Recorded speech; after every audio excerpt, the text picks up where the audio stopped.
What's up, guys? It is Mindy, the Karmic DF from TikTok, and today we're going to talk about why you keep attracting emotionally unavailable men or women, depending on your preference, and how we can get ahead of this so that you can align to exactly the right type of partner that you want and you deserve.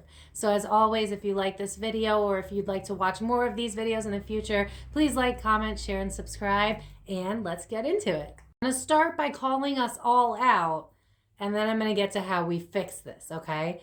So in reality, if you're out there and you're trying to find a relationship and you're ready and you're like, I want to meet somebody, I want to fall in love, like love makes me happy, it makes everybody happy, makes the world go around, but you keep attracting emotionally unavailable men, women, whatever, I need you to ask yourself this one thing.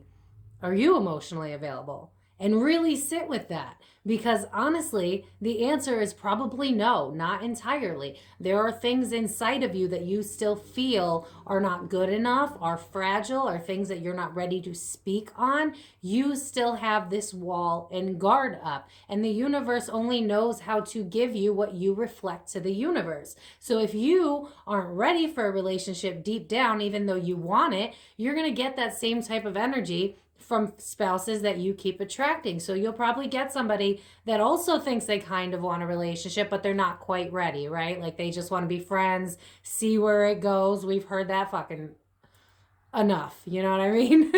We end up like feeling like we broke our own hearts. We wonder what's wrong with us. We think that we're never going to find somebody that's going to be emotionally available. And then we start to believe that love isn't real. And then we give our own doomsday prophecies. That's when we start saying, oh, we only attract people that want us for our body. Oh, we only attract people that are cheaters. Oh, and then you're putting that into the universe. And again, that is what you're getting out. But let me ask you something. Have you ever put into the universe, I'm going to attract my dream person, and I believe that, and I'm surrendering to this outcome, and here are the things that I expect out of the person that I think is right for me. And I'm not talking about physical stuff, because that doesn't matter. I'm talking about true to your heart stuff, things that you would not settle for less, the things that matter most to you.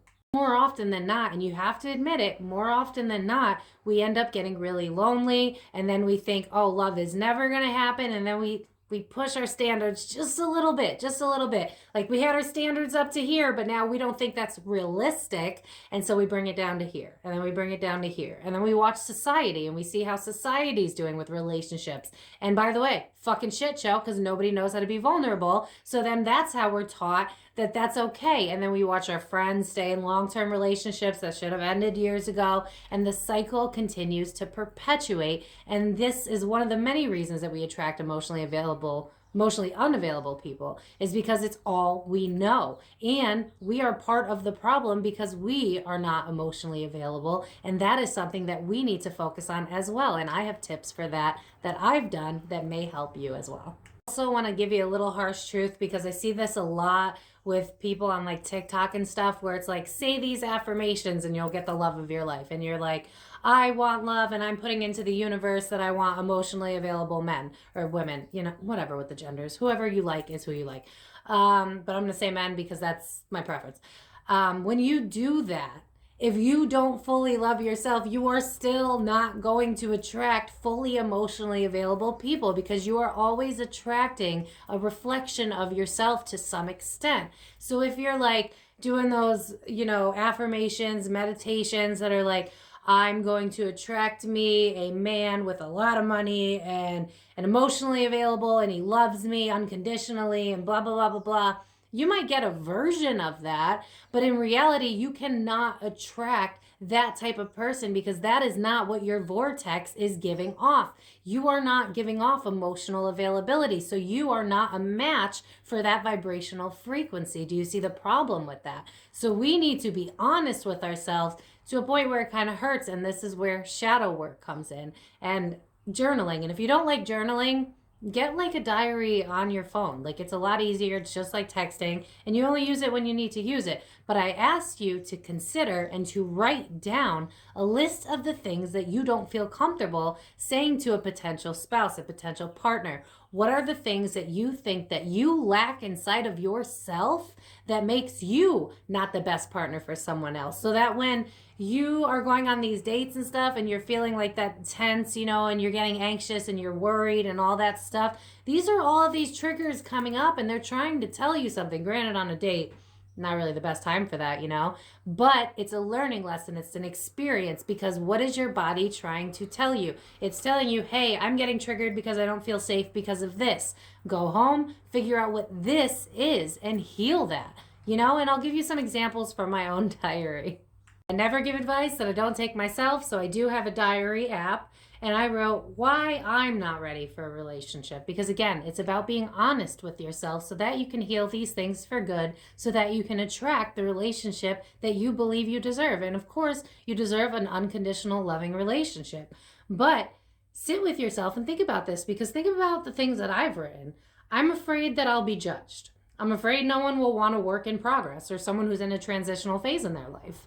I'm worried because my body's changing and they won't understand my empathic limitations. I'm worried that I would be the boring, broken girlfriend because I'm always an introvert now, because I feel everybody's energy. I'm worried about being used for my body as a woman, especially, that, you know, that's happened in the past. And it's very common. It's a frequent thing. There's a reason for the Me Too moment, you know. But when you start to think about these things, I'm worried they'll judge my interests and be annoyed at how excited I get over things. I can't do normal people things. Like, for instance, because of all the energy that I feel, malls are really hard for me, really big stores, because I can feel if somebody's super angry. I can feel if the energy in the building is off. That's something that is an issue for me now that I would have to explain to somebody. And at the end of this, I wrote, I don't want to be bullied. Like, how sad is that? And it goes to show what we've accepted for years in relationships and what we were taught is okay, you know. Like, I don't mean to put down a parental figure of mine, but I had a parent that was always like, you need to get married off. You need to find someone to take care of you. First of all, that's a horrible way to but teach your children. You should never rely on somebody else. You should always rely on yourself. And so as early as childhood, I was made to believe that in order for me to have a relationship in which I was worthy, I had to be whatever they needed, not who I am authentically myself. I needed to be a caregiver, caretaker, cook and clean, be the perfect housewife. And I'm not made for that. Okay, that's just not who I am. I'm a free thinker. I'm a free spirit, you know. We are all different, and society has a way of trying to make us fit in a box. And when we feel like we don't fit in that box, we think something is wrong with us, when in reality we were never meant to fit in that box to begin with. We go on these dates and we meet these new people, but we only give them a little bit of us. And obviously you don't want to overshare and be that person, you know what I mean? Because like, relationships have to have slow, steady growth. But we end up defending ourselves. We end up just overdoing it. We end up fantasizing the relationship, hoping for the best case scenario when we've known them for an hour. We do all that extra shit because we're trying to make up for the fact that we just want love, and we don't really understand what unconditional love is because it was never modeled to us. Even the people that had relatively healthy parents weren't necessarily modeled unconditional love. Most of us don't know what that looks like. And so we keep going on with the cycles and we keep getting the same partners in different bodies. And it is only until we're honest with ourselves about what is our limiting beliefs, what on the first date makes us feel like we're not good enough. Is it something you feel like you're any of the things that I listed? Or maybe you're worried about, like, maybe if you're a man, or you could be whatever, woman, whatever. You could be worried about your financial status. I don't think I'm worthy because I don't make enough money. I don't think I'm worthy because my parents said that I wasn't worthy. I don't think I'm worthy because I weigh too much. I don't think I'm worthy. You know what I mean? You have to address all of those little inner critic voices in your mind that is telling you why you're not worthy, because the more you believe it, the more you're going to attract somebody that is not going to love you the way you want to be loved, because you don't even know how to love those parts of yourself. Does that make sense? What do we need to do? We need to be honest with ourselves. And I know that that's really hard to hear, But if we start the trend, not trend, but you know what I mean, of us being honest. And I know people are like, oh my God, that means that like I could never date until I'm fully ready and loving myself, right? No, that's not necessarily the case. The case is, are you ready to be vulnerable? Are you ready to accept all parts of yourself, even if they're not fully healed? You know, you can feel that, I don't know, that you're not, like for me, I'm in a transitional phase in my life. That doesn't make me unworthy of love, but because of society, it made me feel like I was unworthy of love. So you also have to look at where it comes from. So if it's something that society taught you made you not worthy for love, then you need to work on where that's coming from. Or if it's something that your parents taught you made you not worthy for love, you got to work on that. It doesn't mean that you have to avoid relationships and avoid opening your heart. In fact, that's the best thing to do, because that's practice for you to learn how to be your authentic self with spouses, with friends, with family, anything.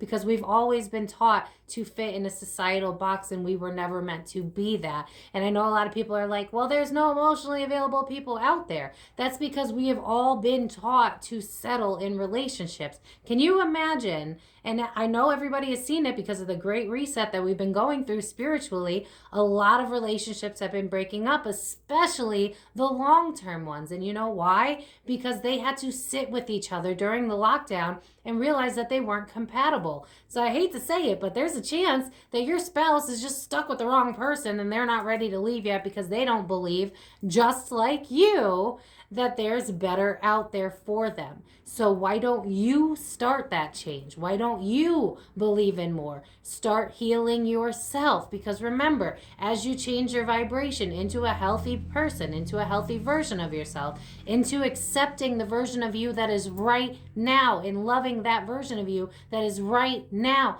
you change the frequency. You change the frequency for yourself. You change the frequency of those around you because you reflect that to them. You tell them what you're doing, and that will help inspire other people.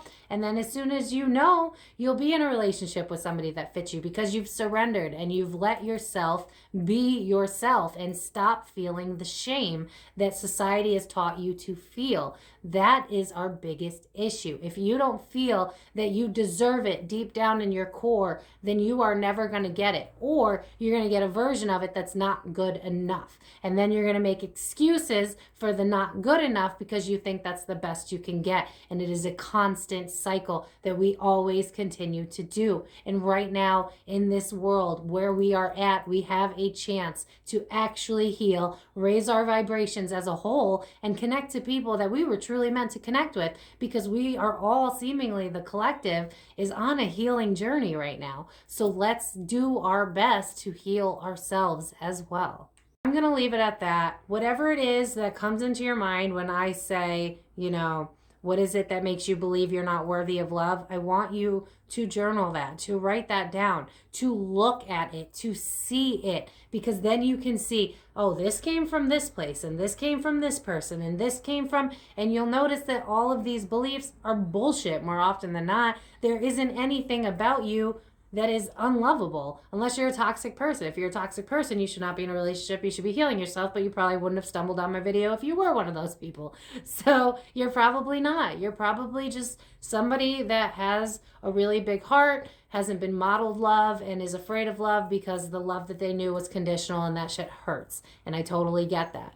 But once you start reflecting to yourself what it is you deserve, watch the world will follow and keep up with what it is that you believe you deserve.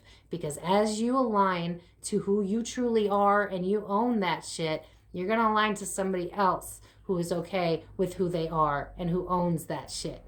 And then you will meet somebody who is of your vibration, who will love you the way that you deserve to be loved. And then you can finally be that person that says that true love does in fact exist.